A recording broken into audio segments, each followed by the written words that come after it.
What did you do straight after that phone call? Straight after the phone call, I rang the police. Okay, and so you phoned the police, but you didn't make an official report till 6:15 in the evening, did you? No, I did. I went to the police. The first thing I did was ring the police. The police kept ending the phone on me on the phone. So I rang my mum and I was like, Mum, I really don't know what to do. Like, what do I do? They're just ending the phone on me. They're not taking this seriously whatsoever. I was like, what do I do? So she was like, just go to the police station and see what they're doing. So I went to. I ran down to the taxi rank, got a taxi straight to the nearest police station to me, which was the Las Americas police station.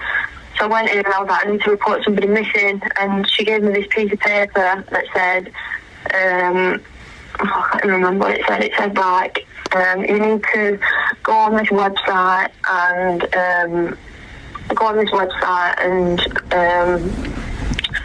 sorry, I'm not selecting days. My brain's literally not working. I've sold the piece of paper, I can't, my literal brain is not working.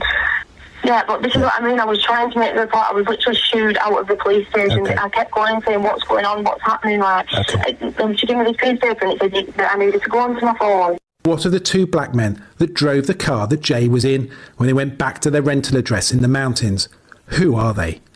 They are absolutely vital witnesses. They are possibly, other than the lady at the bus stop, the last people to see Jay. I asked Lucy what she knew about them. I have no idea. Well, why do you not have any idea? You went back in a car with them the next day. Yeah, I don't know who they are. I don't know. How would I? Lucy alone, because to be fair, Lucy was the first one at my yard saying, yo, like, I'm looking for him. Where is he? Like, do you know what I mean? Leave Lucy alone, because to be fair, Lucy was the first one at my yard saying, yo, like, I'm looking for him. Where is he? Like, do you know what I mean? Well, Brandon knows who they are. He doesn't know who they are. He knows of one of them because he's seen them in a coffee shop before. But hang on, but Brandon introduced Jay and Brad and you to them. So Brandon must know them. How does he know them?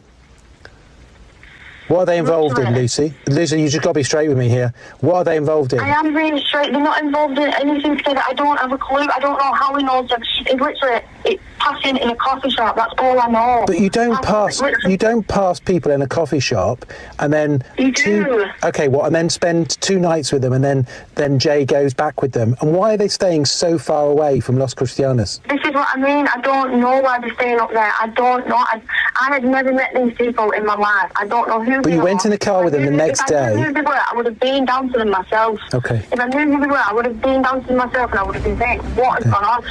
Like, I found this house, and I went up, and the door was slightly open. They were just weird. There's something weird about them. But why are they even allowed to leave the country? It's just so many questions. Okay, so how are we going to find them? Brandon must know who they are.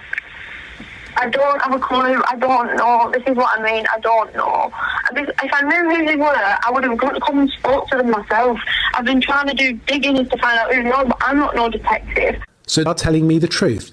Then neither of them know the two black men, other than through social media, and the two men have now deactivated their accounts. The story that has made headlines is 1 or 2 possible stolen watches. I want to know more from Lucy, what she can tell me about it. So tell me about the watch. I don't think it's a coincidence. I really don't. Lucy, tell me about the watch. Okay, so I have he sent a message into a group chat of his face, and then turning around saying, "Oh, I've just robbed a watch off this off some CUNT with this Marley kid, and I'm going to sell it for I can't even remember what he said on the message. I'm sure you've already seen it." And where was the kid? Where was the person with the watch? The person who had it originally. Yes. So how did he rob it off him? This is what I mean. I don't know. I wasn't there. I wasn't there, so I don't know. So we know Lucy got a call from Jay and reported him missing to the police, and that it was Lucy that identified the rental. But I need to understand how she did this, given she says she did not know who the two men are, nor exactly where they were staying. So on the first day, I'd ended up finding this house. I was I put on Facebook, like, after I'd been to the police, there was just been no help whatsoever. And I thought, right, I need to go up there myself, like, because they were not doing anything, so obviously I didn't have a car, I didn't know how I was going to get up there. But I put something on Facebook just before, like, explaining, like, kind of what had happened and stuff.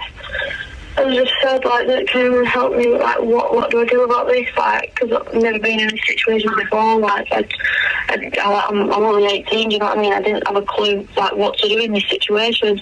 Like, I think Brad were asleep, everyone were asleep, like, it was only, I don't even know, I was literally on my own with it all. So I put something on Facebook, and this American lady had commented on it saying, I'm on holiday here, and I've got a car if you need any help. But Lucy, how did you know to go to that location? Because he's posted a video on his Snapchat story. And what did that video, which video are you talking about? There was a cigarette in it, a white car, obviously all the mountains are very distinctive. If you speak to the lady, the American lady, she can back me up with this. I had no idea where the house were. We were driving around looking for clues. But this is what I mean. I've done this before the police. I'm like, why is it not the police that's done all this? Like, I don't understand. Okay. So I continue speaking with Lucy, and she tells me that shortly after identifying the rental in Masca, she speaks to a lady in a neighbouring property.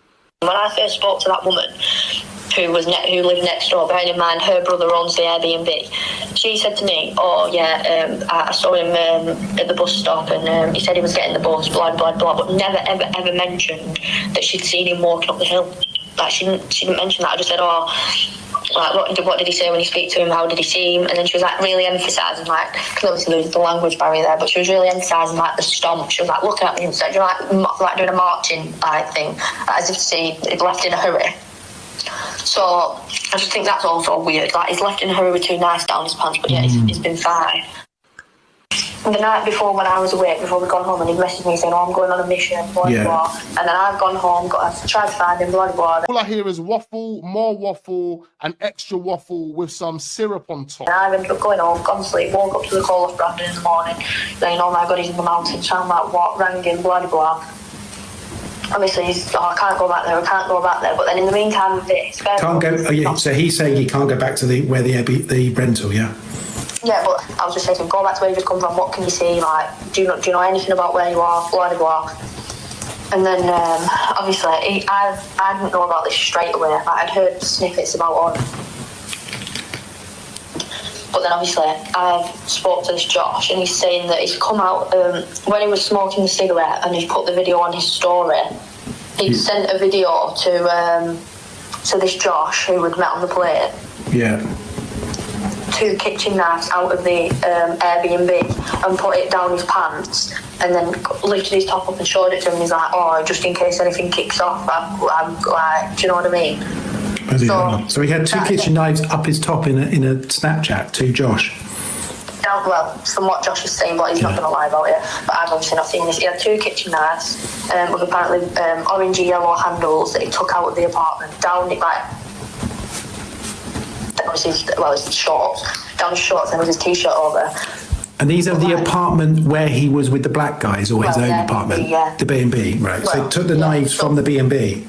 Yeah, so this is what I'm saying. It could all just be a coincidence, yeah, but I just think before I'm going on a mission.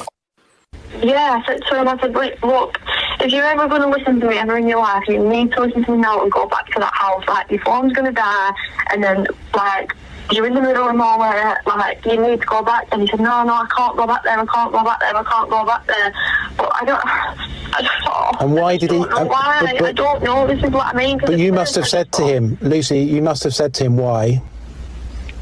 Yeah, I did, and I was like, why? And he's like, I can't go back there. But he never actually explained why. It was a 2-minute phone call. And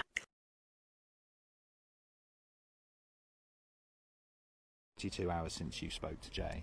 Well, it's actually even been longer than 72 hours now. It was 72 hours at 8:30 this morning, and obviously that's a long time to be going without food, without water.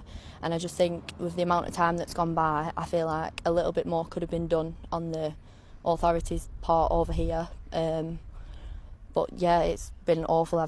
Honestly, I've never been so worried in my life. Like, it's just the unknown as well. Like, you literally you don't know what's happened. You don't know where he's gone. Like, his last drop pin wasn't even on a road. Like, there's a reason he's gone off road, I think. Like, why has he not carried on the path? He's not a stupid boy. Do you know what I mean? Like, he would have stayed on the road. Like, it was at 8 a.m. as well. So, well, just after 8 a.m. So that's like the perfect time. It's not cold at night. It's not midday heat. So there's hikers, there's tourists, there's photographers. Like, there's like people around. He's not stupid. He would know to stay on the road, and then he'd walk past someone and say, look, sorry, I'm lost. Like, I understand there's like the language barrier with some people, but someone would have been able to speak English. He would have been able to communicate efficiently to let them know that he had no phone, he had no water, and he was stuck up here. Like, why has he gone off the road? Like, there's unanswered questions.